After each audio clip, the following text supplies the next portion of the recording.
What if I told you that your entire life of effort, every drop of sweat, every sleepless night was a waste of time? That there's a technique hidden for millennia that allows you to achieve absolutely everything you desire without any effort. This isn't a metaphor. It's an instruction manual for reality left by one of the most ancient and powerful minds that ever existed. Then the promise is absurd. Achieve everything without doing anything. And that's why this technique was considered forbidden, because it breaks the number one rule of the system that keeps you trapped, the belief that you need to fight.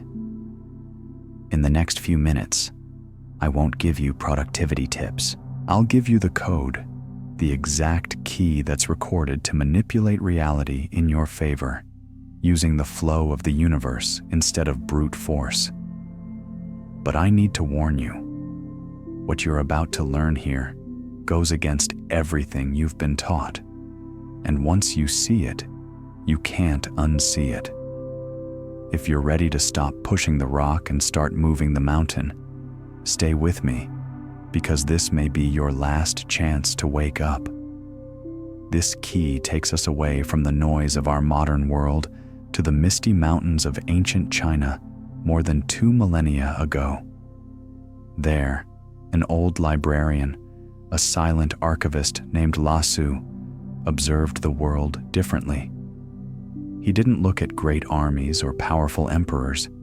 He looked at the water, the wind, the bamboo. He saw the patterns that everyone else, too busy fighting their own battles, completely ignored. And in his observations, he discovered something so radical, so contrary to everything society believed, that it was considered dangerous. His proposal was almost heresy for a culture of power and conquest.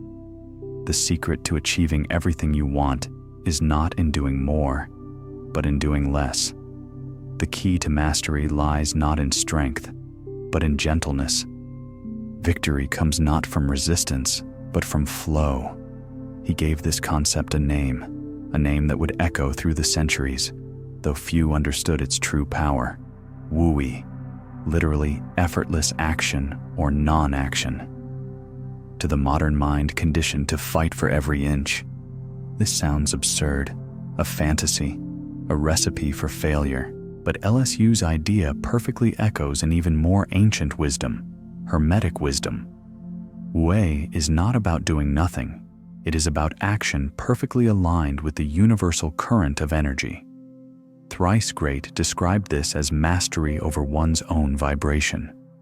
The principle of vibration, one of the 7 pillars of Hermeticism, states that nothing stands still.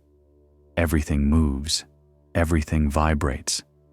Every thought, every emotion, every object in the universe possesses a unique vibrational frequency. The universe is not a collection of dead things. It is an infinite symphony of vibrations. The raw effort, the struggle, the force we use every day is an attempt to impose a dissonant vibration on reality. It's like trying to play a wrong note with all your might in the middle of a well-tuned orchestra. The result is only noise, friction, and resistance. Effortless action, Wu Wei, is the opposite. It's the subtle art of attuning your own vibration, your intention, to the vibration of the result you wish to manifest. It's aligning yourself with the music of the universe instead of fighting against it. When you're in tune, the result flows to you through the path of least resistance. It's the fundamental difference between shouting into a muted microphone and whispering at the correct frequency. Shouting expends all your energy and produces no results. Whispering at the right frequency can move mountains. The secret lies not in the intensity of the effort, but in the precision of the tuning. It's about becoming a conductor of your own energy, learning to play in harmony with the cosmic symphony, rather than being a rebellious musician who insists on playing his own tune out of tune, generating only chaos and frustration. Tuning into this frequency, however, seems abstract, ethereal, and nearly impossible to apply in real life. And indeed, this is where most people go astray.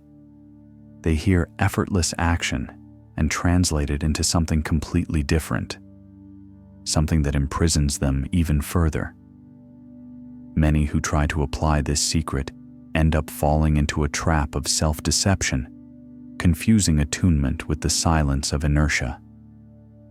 Before revealing how to find the right frequency, we need to expose the cheap imitation that keeps most people trapped in a counterfeit version of power.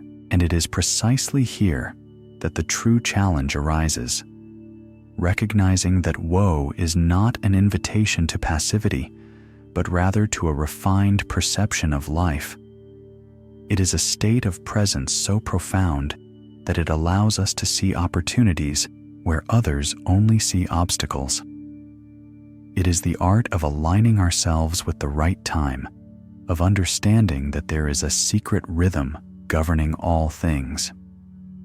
Those who understand this stop straining against the current and learn to be carried by the invisible flow that moves the universe, achieving more with less effort. This is where we need to be brutally honest, because the skepticism you feel now is justified. The idea of non-action has been hijacked and distorted, transformed into a sophisticated excuse for inaction. Many have heard of Wu Wei and interpreted it as a license for laziness, a spiritual justification for procrastinating, for avoiding difficult conversations, for not taking responsibility. They sit in the lotus position, waiting for the universe to magically deposit their dream career, the perfect relationship, and a fat bank account in their laps. This is not Wu Wei. This is a childish fantasy. This New Age interpretation is not only incorrect, but it takes one of the most dynamic and effective principles of power ever discovered and transforms it into a philosophy of powerlessness disguised as spirituality. It's the mindset that says, if it's meant to be, it will be. I don't need to do anything. This passivity isn't flow, it's stagnation. It's the refusal to participate in the dance of life, waiting for the music to come to you. The universe doesn't reward inaction. It responds to clear intention and aligned action. Believing that inaction means doing nothing is the first and most serious error. In alchemy, the journey of transformation begins with the nigredo phase, the dark night of the soul. It is a process of dissolution, of breaking down old structures, of confronting one's own shadows. It is an active, fertile void where the old dies so that the new can be born. False passivity, on the other hand, is what alchemists would call false putrefaction. It is a swamp of stagnation. Nothing is dissolved, nothing is confronted, and therefore nothing new can grow. It is the dangerous comfort of avoiding the discomfort necessary for true transformation. Hermeticism gives us the key to distinguishing the two. The first Hermetic principle is that of mentalism. The all is mind. The universe is mental. Everything that exists is a creation of the universal mind. Your reality is a reflection of your mental state. Lazy passivity is a mental state of abdication, of surrendering your creative power. You are essentially saying to the universe, I give up. Do as you please. And the universe, respecting your free will, leaves you stagnant. True Wu Wei, however, is a mental state of focused attention and dynamic receptivity. It's the alert stillness of a predator waiting for the exact moment to act. There's no laziness. There's readiness. There's no surrender. There's deep listening. It's a state of consciousness that's completely present, observing the currents of energy, sensing the rhythm of the universe, ready to act with surgical precision the exact moment the universal mind presents the opening. It's the difference between a soldier sleeping at his post and a chess master silently watching the board, waiting for the perfect move that will change the entire game. Now that we've clearly distinguished the swamp of stagnation from the vast ocean of potential, we're ready for the first practical key. The answer lies not in a philosophical concept, but in a simple, powerful image that reveals the fundamental power dynamics of the universe and how you can begin to use them to your advantage rather than against it. Imagine you're standing on the edge of a vast, powerful ocean. This ocean is life, with its unpredictable currents, its gigantic waves, and its deceptive calm. Now watch two people enter the water. The first is the desperate swimmer.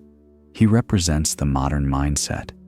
He has a clear goal, to reach the other side, and he tries to do it through brute force. He throws himself into the water and begins to fight against each wave, to flail furiously against each current. His breath is labored, his muscles burn. He is in a constant war against the ocean. Does he move forward? Yes, a few inches at a time. But at what cost? All his energy is spent on resistance, on friction. He sees the ocean as an enemy to be conquered, an obstacle to be overcome by sheer willpower. He's exhausted, frustrated, and most of the time just trying not to drown. This is the image of our lives when we operate from effort. We fight problems, resist change, force situations. We live in a state of perpetual battle against life itself, and we wonder why we're so tired. Now look at the second person. He's the master surfer. He doesn't enter the water to fight. He enters to dance. He doesn't see the ocean as an enemy, but as a partner. He spends time simply observing, feeling the rhythm of the waves, studying the invisible currents. He doesn't waste his energy fighting the force of the sea. Instead, he positions himself, patiently waits for the right wave, and when it arrives, with a precise and economical movement, he aligns himself with it. And then magic happens. The same force that exhausted the swimmer now propels him forward with incredible speed and grace. This metaphor perfectly visualizes the principle of polarity as taught in Hermeticism. The swimmer and the surfer are two poles of the same thing, the application of force. They are in the same ocean, dealing with the same energy. But the swimmer operates at the negative pole of resistance, of force against force, of friction. The surfer operates at the positive pole of mastery, of non-resistance, of channeling. The Kabbalion teaches that opposites are identical in nature, but different in degree. The energy is the same. What changes is how it is used. The Hermetic master, the practitioner of Wu Wei, learns the art of mental transmutation. He learns the ability to consciously shift his polarity. He realizes when he is acting like the desperate swimmer, wasting his life force in futile struggles, and consciously chooses to become the surfer. He stops fighting the current and starts chasing the wave. He doesn't become weaker by doing so. He becomes infinitely more powerful because he stops using only his limited strength and begins to channel the limitless power of the ocean itself. The surfer doesn't have more muscular strength than the swimmer. He has a different wisdom. He has a keen perception. He understands the nature of the ocean. He understands the secret of the element that the Atlantean called the soul of the world, an element that appears weak on the surface, but holds the key to dissolving any and all resistance that stands in its way. Let's delve deeper into the logic behind Wu Wei, and to do so, we need to look to its greatest teacher, water. On the surface, water appears to be the weakest and most defenseless substance in nature. It has no shape of its own, adapting instantly to any container. A child can divide it with their hands. A boat cuts through it effortlessly. It seems to offer no resistance whatsoever. In a world that values hardness, rigidity, and strength, water would be considered the embodiment of weakness. But this is a dangerous illusion. This apparent weakness hides the planet's most formidable and persistent power. It was water that, drop by drop over millennia, carved the Grand Canyon, transforming solid rock into one of Earth's most magnificent spectacles. It is water that shapes continents, softens the tallest mountains, and transforms sharp rocks into smooth pebbles. How can something so gentle, so docile, accomplish what the brute force of hammer and anvil never could? The answer to this question is the heart of Wu Wei and alchemical strategy. The water doesn't attack. It doesn't declare war on the rock. It doesn't try to destroy it in a direct confrontation. The water does something much more intelligent. It flows. When it encounters an obstacle, a rock in its path, it doesn't repeatedly crash into it in an act of mindless resistance. It simply goes around, embraces the shape of the rock, finds the path of least resistance, and continues its inevitable journey toward the ocean. But here's the secret. As it goes around, it caresses. It exerts a gentle, almost imperceptible, but constant pressure. This strategy is the embodiment of the alchemical process. Water is the great universal solvent, the symbol of the first phase of the great work, the albedo. In this phase, the raw material, which is our hardened ego, our rigid beliefs, our crystallized traumas, needs to be dissolved. Water does not destroy the ego violently. It gently dissolves it in the philosopher's water of consciousness. It separates the subtle from the dense, the pure from the impure. Water's strategy of finding the fissures in the rock is the practical application of the most famous Hermetic axiom, as above, so below. Just as water on the physical plane finds geological fault lines and lines of weakness in rock, fluid consciousness, on the mental and emotional plane, learns to find the cracks in any problem. It stops seeing the problem as a solid, impenetrable block and begins to perceive its inconsistencies, its contradictions, the empty spaces in its logic. And it is through these spaces that it works, not to break the problem down, but to dissolve it from within until what once seemed an insurmountable mountain crumbles into grains of sand. Water teaches us the art of patient dissolution. It shows us that true strength lies not in the ability to break, but in the ability to transform resistance into fluidity. But nature has another lesson, a dramatic jewel that unfolds in every storm. A life or death lesson that reveals the crucial difference between a structure that breaks under pressure and one that uses pressure to strengthen itself even further. Imagine a violent storm brewing on the horizon. The winds howl. The rain falls relentlessly. In the middle of the field, two figures stand out. The first is an ancient and mighty oak tree, proud of its strength, its thick trunk, and its deep roots. It decides to face the storm. Its mindset is one of total resistance. I am strong. I am unshakable. Nothing can bend me. It plants itself firmly on the ground and refuses to yield an inch to the power of the wind. This is the mindset our culture applauds. Willpower, unyielding determination.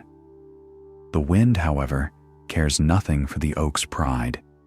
It encounters total resistance and therefore applies its full force. The oak's rigidity, which it considered its greatest virtue, becomes its fatal weakness. The wind intensifies against its stubbornness, forcing, pushing, until, with a devastating crack that echoes across the landscape, the massive trunk splits. The great oak, a symbol of strength, lies broken on the ground. Its refusal to adapt was its undoing. It won the battle of pride, but lost the war of survival. Nearby, another figure adopts a completely different strategy. It's a bamboo, seemingly fragile and delicate. When the storm winds arrive, the bamboo doesn't try to resist. It doesn't have the oak's foolish pride. Instead, it dances with the wind. It bends gracefully, its leaves nearly touching the ground. It yields to the power of the storm, but it doesn't break. It is flexible, adaptable, and when the storm finally passes, when the wind calms, the bamboo slowly straightens, intact, perhaps even with its roots stronger from the exercise the bending provided. This is a perfect demonstration of the gender principle as taught in Hermeticism. The Kabbalion states, "Gender is in everything. Everything has its masculine and feminine principles. The oak represents the masculine principle in its unbalanced and rigid aspect, projection, inflexible force, and refusal to receive. Bamboo, on the other hand, embodies perfect balance. It possesses the structure and strength of the masculine. It is straight, growing upward, but employs the wisdom of the feminine principle, receptivity, flexibility, and the ability to yield, and in the end, prevail." The Wu Wei master, the Hermetic initiate, does not abandon his strength or his purpose, his masculine principle. He does not become a directionless leaf in the wind. He keeps his destiny clear, but learns to unite this strength with the receptive wisdom of the feminine. He knows when to project his will and when to receive the flow of the universe. He knows when to be firm as a mountain and when to be flexible as bamboo.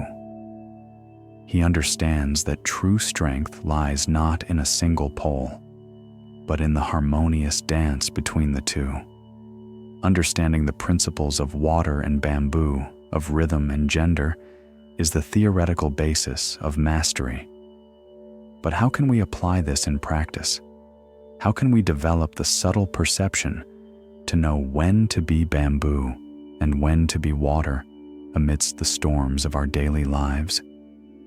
This requires a recalibration of our most fundamental instrument of perception, an internal shift that Thoth, the master of wisdom, described as the act of opening the eye that sees in darkness. We've reached the heart of the mystery, the reason why, despite all your efforts, you feel trapped. The enemy isn't outside. It's not your boss, your partner, or the economy. The enemy is a program running silently inside your own mind. We call it controller mode. It's that incessant voice in your head that needs to plan, manage, force, and manipulate every detail of your life. It stems from the deepest fear, the fear that if you let go of control for even a second, everything will fall apart. It's the voice that keeps you awake at night, replaying conversations and planning the next day.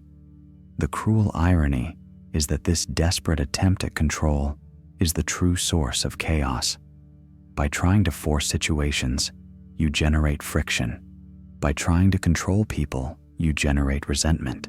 By trying to plan every step, you blind yourself to the unexpected opportunities life presents. The controlling mode is like trying to hold water with your fists.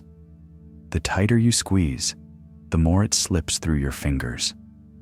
In contrast, there is another state of being, one the sages call the sensitive observer mode. It is not a state of passivity, but of radical curiosity and inner stillness.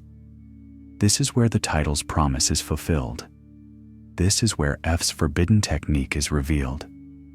The controlling mode is what Hermeticists call profane consciousness, the mind that completely identifies with the ego, the body, and personal history, believing itself to be a separate entity from the rest of the universe.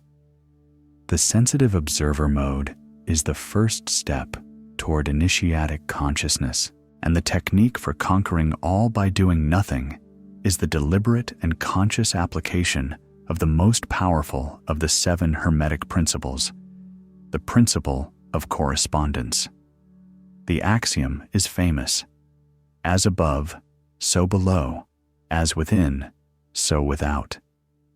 But few understand its practical application. Conquering all was never about dominating the external world. That's black magic, the will of the ego. True conquest is total mastery over your inner world. Doing nothing never meant physical inaction. It means ceasing all reactive and forced action on the external plane. It means ceasing to be the desperate swimmer fighting the waves of reality. The technique is this.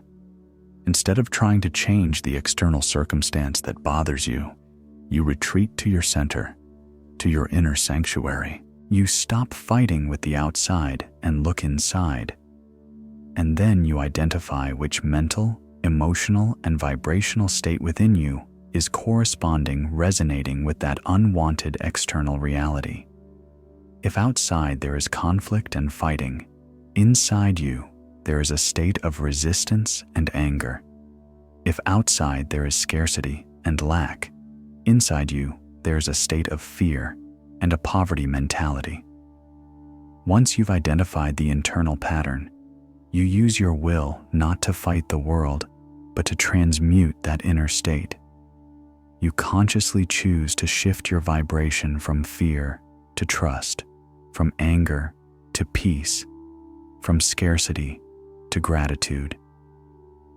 You do this internally on the mental plane, the plane of causes, and then by the infallible law of correspondence, external reality, the plane of effects, has no choice but to readjust itself to mirror your new inner state. You achieve the result without doing anything to physically force it. You become a mental alchemist. You've been given the key to mental alchemy, the power to shape reality based on your inner state. But how do you know which inner state to transmute? How do you navigate the chaos of everyday life with this new tool? You need a map, a navigation system that translates the complex language of the universe into simple, direct signals. This map exists. It's an internal GPS I call the traffic light system. It allows you to read the energy of any situation and know exactly how to proceed, transforming Hermetic theory into a daily, infallible practice, a guide to your new consciousness. Think of any situation in your life as a road with a traffic light. The first light is the green light. You feel it when things simply flow, a conversation that unfolds effortlessly, an idea that is received with enthusiasm, a door that opens exactly when you need it. This is life giving you a clear signal. The path is clear. Your internal vibration is in harmony, in resonance with the vibration of that situation. At this moment, action is welcome. It's time to accelerate, to enjoy the flow, to act with confidence because the universe is conspiring in your favor, validating your alignment. Then, there's the red light. You know it too well. It's that feeling of pushing against a wall, a conversation that becomes an argument, a negotiation that doesn't move forward, a project that encounters inexplicable obstacles at every step. It's a feeling of friction, of tension, that something is fundamentally wrong. This is the universe telling you to stop. It's not a punishment. It's a warning. The red light is a clear sign of vibrational dissonance. Your energy and the energy of the situation are in direct conflict. Forcing your way through here will only cause an accident, a waste of energy, and more frustration. This system is a practical way to read the emanations of the all-medicist would say. The green light indicates resonance. The red light, dissonance. An experienced alchemist uses this perception to decide which element to apply in their great work. The green light is the time to apply the fire of action, the masculine energy of projection. The red light is the time to use the water of dissolution, patience, and the feminine energy of receptivity. It's time to stop pushing and start observing, to dissolve the internal resistance that is causing the red signal in the external world. Finally, there is the yellow light, the most subtle, and the one that requires the greatest mastery. It is the state of transition. The situation is neither fully open nor completely closed. There is uncertainty in the air, a sense that things could go either way. This is a sign of rhythmic fluctuation as described in the Kabbalonian. The poles are in the process of inversion. The energy is shifting. The alchemist here uses neither fire nor water. He enters the distillation phase. He observes with utmost attention, without judgment, waiting for the light to change to green or red, ready to act or retreat at the precise moment. Learning to read this internal GPS is developing the sensitivity of a master. It means stopping driving your life with your eyes closed, reacting only to collisions, and starting to navigate consciously, anticipating the curves and signs. Reading the map, however, is crucial. But what exactly do you do when life presents you with a solid, insurmountable red light?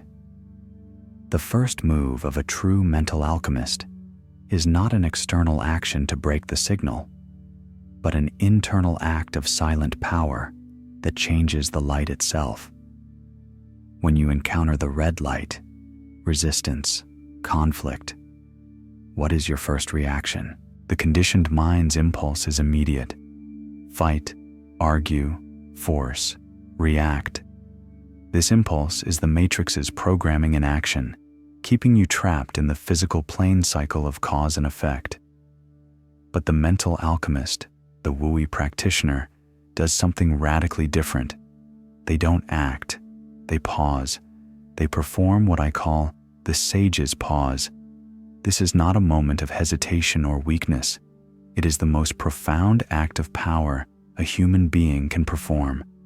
This pause is the deliberate creation of a space, a sacred space between the stimulus the world throws at you and your response. In this space, which can last 3 deep breaths or several days of reflection, magic happens. You break the hypnotic pattern of automatic reactivity.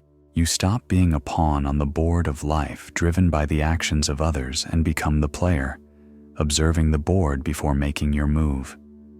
In this silence, you regain 100% of your power of choice, a power the matrix works tirelessly to make you forget you possess. In the Hermetic tradition, this act has a name. It is the retreat into the inner sanctuary. It is the conscious movement of leaving the noisy plane of effects, the physical world where we are bombarded by circumstances, and entering the silent plane of causes, the mental world where reality is created. Living in automatic reactivity is living like a slave to the plane of effects, always at the mercy of what happens outside. The sage's pause is the act of a master returning to his throne on the causal plane to decide with sovereignty instead of merely reacting with despair. Thoth in the Emerald Tablets teaches man is a star trapped in a body until in the end he is freed through his struggle. But this struggle is not the external battle against the world, as we have been led to believe. It is the internal battle against our own compulsive reactivity. It is the struggle not to be swept away by the current of our own conditioned patterns. And the sage's pause is the ultimate weapon to win this battle. It is the shield that protects you from the darts of provocation and the sword that cuts the chains of impulsivity. By practicing this pause, you begin to perceive the mechanics of your own mind. You see anger arising, but it doesn't become anger. You see fear arising, but it doesn't become fear. You become the silent observer, the sky that watches the clouds pass without identifying with them. And from this place of calm power, of unshakable center, you can finally access your deepest wisdom, the intuition that is the voice of your higher self, your direct connection to the universal mind. Once you stand on this throne in your inner sanctuary, silently observing the chaos of the world without being affected by it, you are finally ready for the next step. You are ready to give the right order, not a loud, desperate order shouted to the outside world, but a subtle, powerful command issued from the silence of your being. A command that the universe by law has no choice but to obey. From the silence of your inner sanctuary, after the sage's pause, righteous action emerges. This is not the reactive, noisy action of the ego. It is not the brute effort of the desperate swimmer. It is something else entirely. It is the perfectly calibrated action, the minimal, precise movement that acts as a leverage point to create maximum impact. It is the wisdom of Archimedes applied to reality. Give me a lever and a fulcrum, and I will move the world. The sage's pause gives you the fulcrum. Righteous action is the lever. Think about it. Instead of engaging in a long, drawn-out argument, righteous action might be asking a single question so precise and unexpected that it completely disarms your opponent and changes the dynamic of the conversation. Instead of launching a massive project with enormous risk and effort, righteous action might be creating a small prototype, a simple test that validates the idea with minimal energy and gives you the information you need. It's not about the amount of force you apply, but the intelligence with which you apply it. It's the difference between trying to knock down a wall with your fists and simply finding the switch that turns it off. This is the manifestation of the lost word, or the word in action concept, so dear to the esoteric tradition. The power lies not in the physical action itself, but in the intention and vibration that precede and permeate it. Righteous action is, in fact, the endpoint of an energetic circuit you have already completed on the mental plane. It is the physical amen to a mental prayer you performed during the sage's pause. It is the seal that materializes on the plane of effects, a cause that has already been firmly established on the mental plane.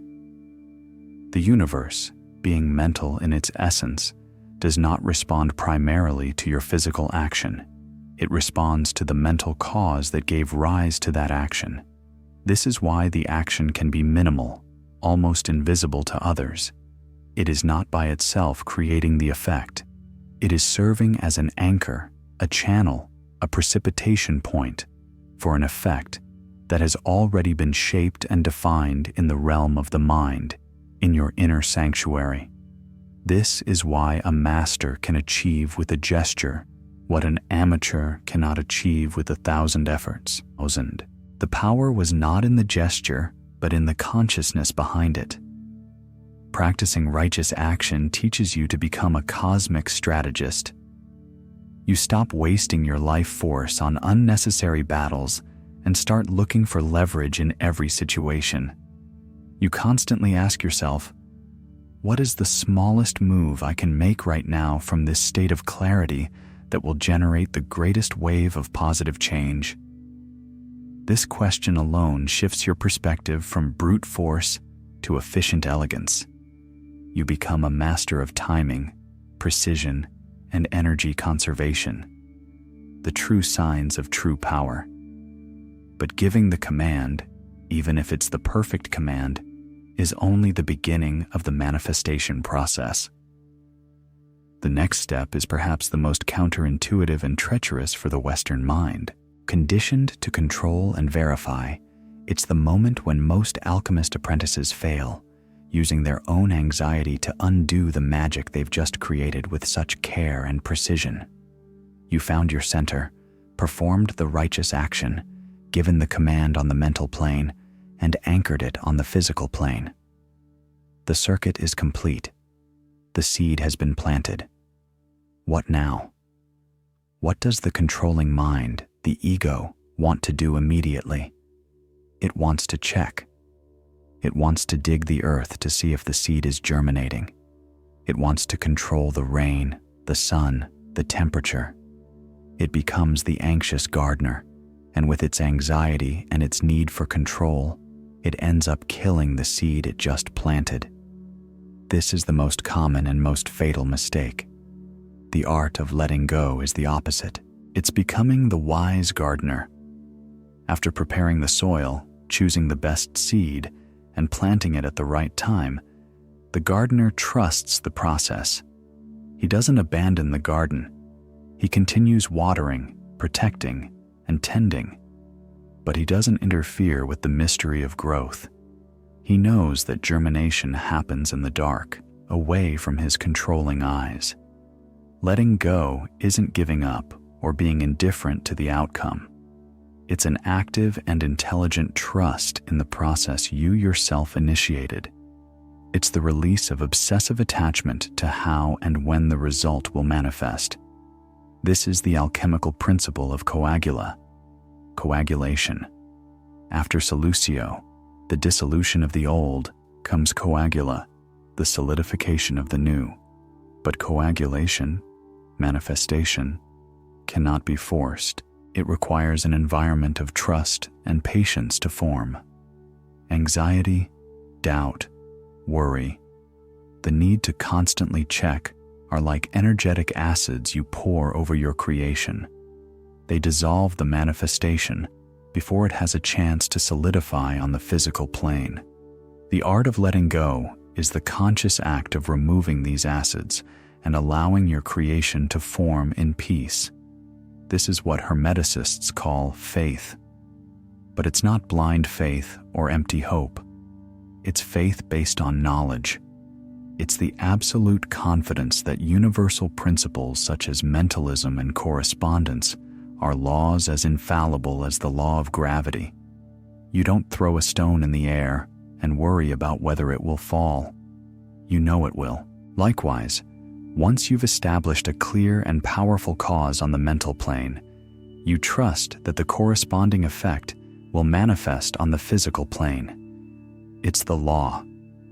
By practicing the art of letting go, you release a tremendous amount of mental and emotional energy that was previously trapped in the vicious cycle of worry and anxiety. This energy, now free, can be reinvested in being present, in perceiving new opportunities, in enjoying the process. You stop living in the future, waiting for a result, and return to living in the now, where life truly happens. You surrender your creation to the great womb of the universe, trusting that it knows exactly how to gestate and give birth to your intention at the perfect moment. Mastering the sage's pause, righteous action, and the art of letting go is the path to mastery, the 3 pillars of mental alchemy. But this path is not a flowery field. It is guarded by sentinels, by powerful illusions created by your own mind to test you and keep you trapped in the old pattern.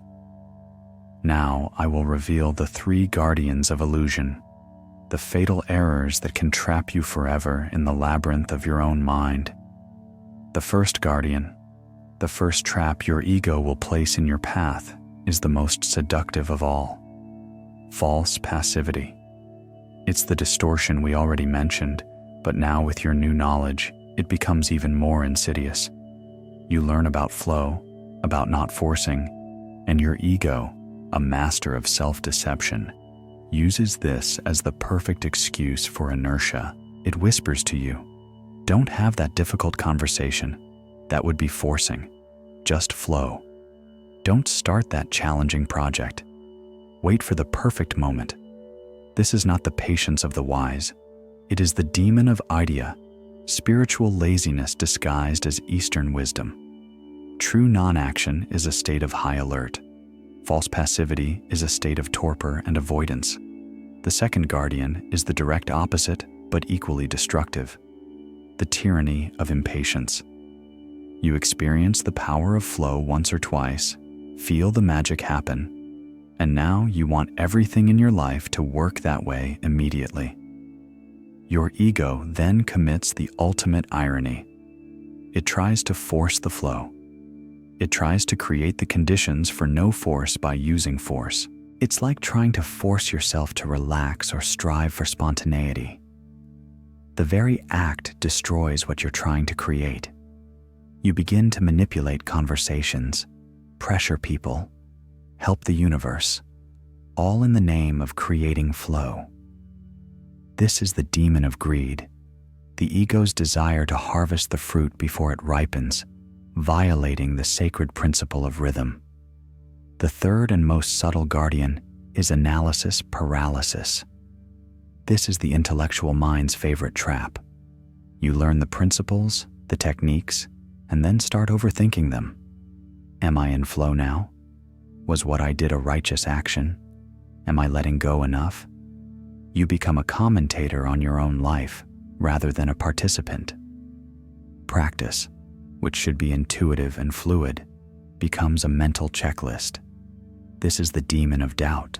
It is the lower mind's attempt, the logical and linear mind, to understand and control what can only be grasped by intuition, by the higher mind. By trying to analyze the flow, by definition, you step out of it. These three fatal errors, laziness, greed, and doubt, are the demons of the threshold that every initiate encounters on their journey. They are not external enemies, but manifestations of the resistance of one's own ego, which fears losing control. Recognizing them is the first step to overcoming them. Protection against them lies in the practitioner's humility, the awareness that this is an art that is refined throughout life. Each mistake is not a failure, but a valuable lesson that teaches you to distinguish true gold from the ego's imitations. Avoiding these demons is essential for alchemy to work. And now that you know the path, the technique, and the guardians who protect you, it's time for final validation. It's time to bring this ancient wisdom into the 21st century. What the most advanced science with its precision instruments has discovered about what happens in the brain of a mental alchemist at work is irrefutable proof that what we're talking about isn't philosophy or belief, it's physics. For millennia, these teachings were transmitted as esoteric wisdom accessible only to initiates. It seemed mystical, separate from the material world.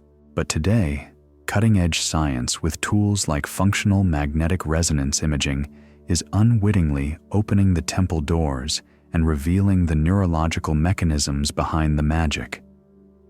What modern psychologists call flow state, that state of peak performance where time seems to disappear and action becomes effortless, is the experience that Taoists call Wu Wei, and that Hermeticists know as alignment with the all.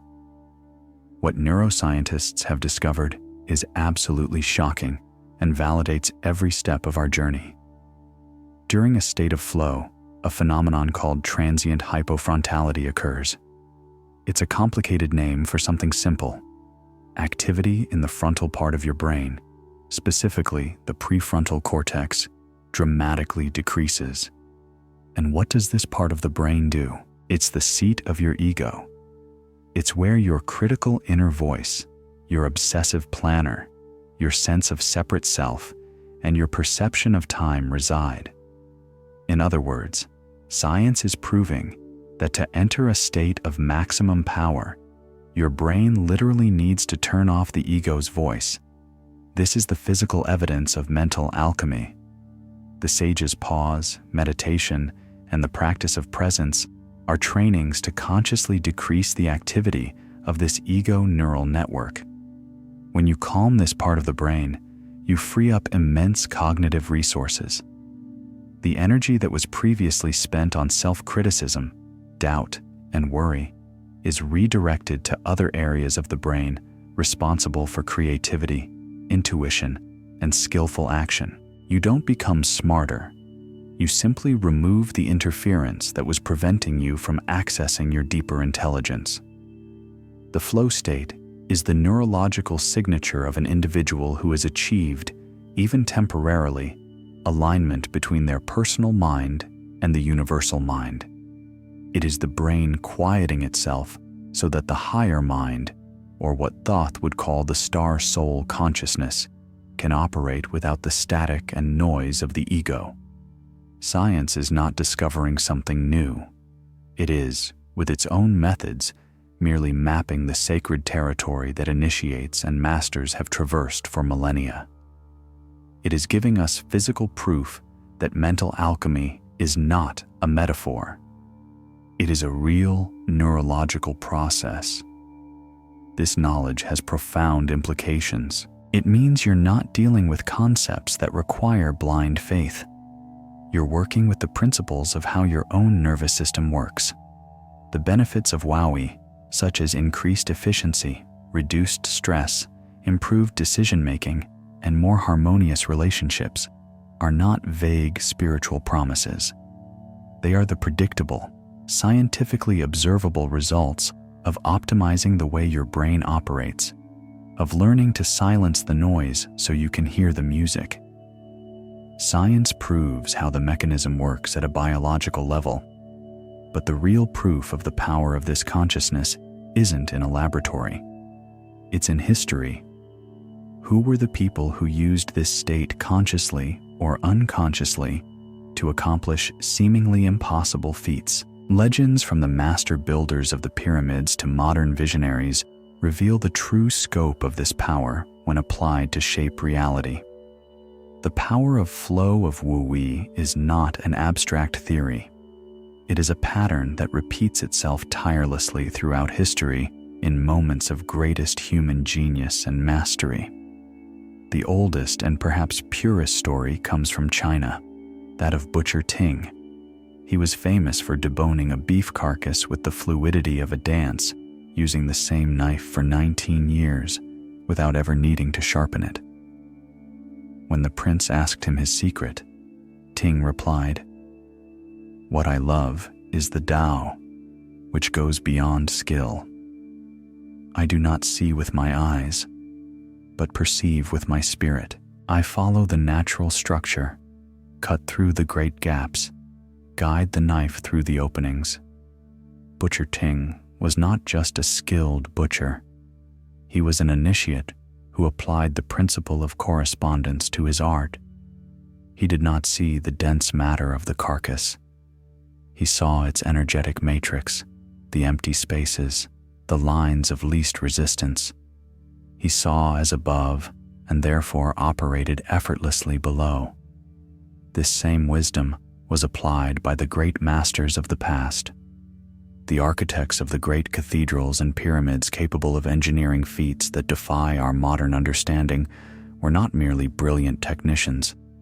They were hermeticists who operated from this state of alignment, channeling knowledge from the mental plane to the physical.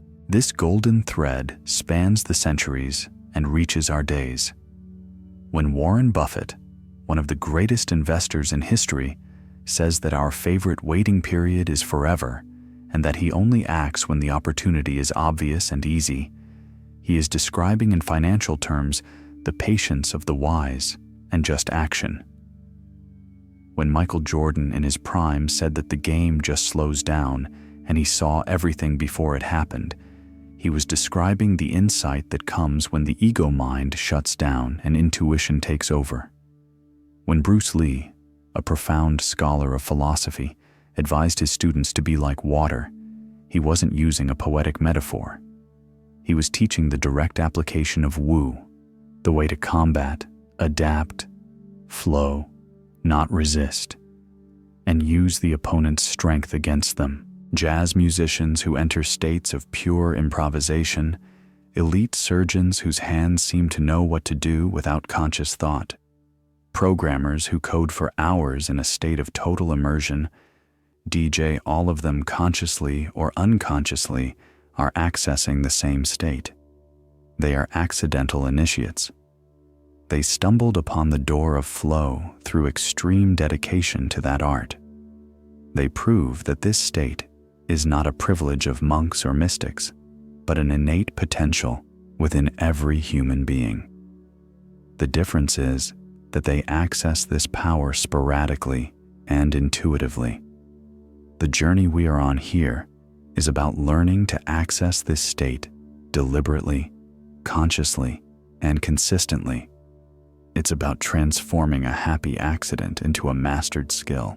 All these legends, from an ancient Chinese butcher to modern billionaires, all the cutting-edge neuroscience, all the immortal wisdom of thee and the Hermetic masters, point to a single, final, and shocking truth. A truth about who you really are.